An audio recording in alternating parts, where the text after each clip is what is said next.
T20 ప్రపంచ cup 2026లో team India వరుస విజయాలతో దూసుకెళ్తుంది. కానీ ఓపెనర్ అభిషేక్ శర్మ ఫామ్ ఆందోళనకరంగా మారింది. ఐపీఎల్లో విధ్వంసం సృష్టించిన ఈ కుర్రాడు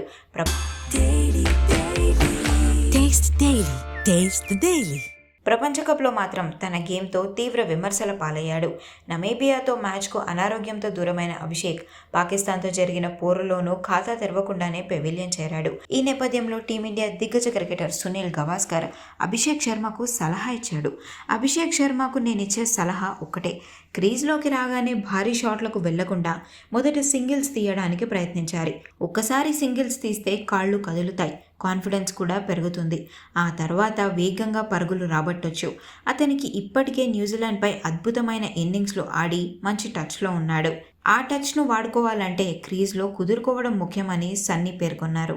అభిషేక్ శర్మ నుంచి అభిమానులు ఆశించేది మెరుపు ఇన్నింగ్స్లే అయినప్పటికీ సిచ్యువేషన్కు తగ్గట్టుగా ఆడడం నేర్చుకోవాలని గవాస్కర్ సూచిస్తున్నారు.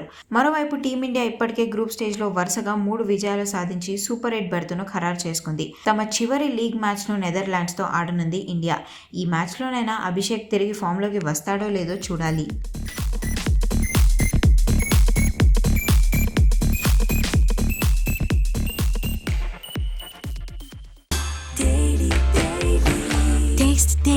Taste the Daily.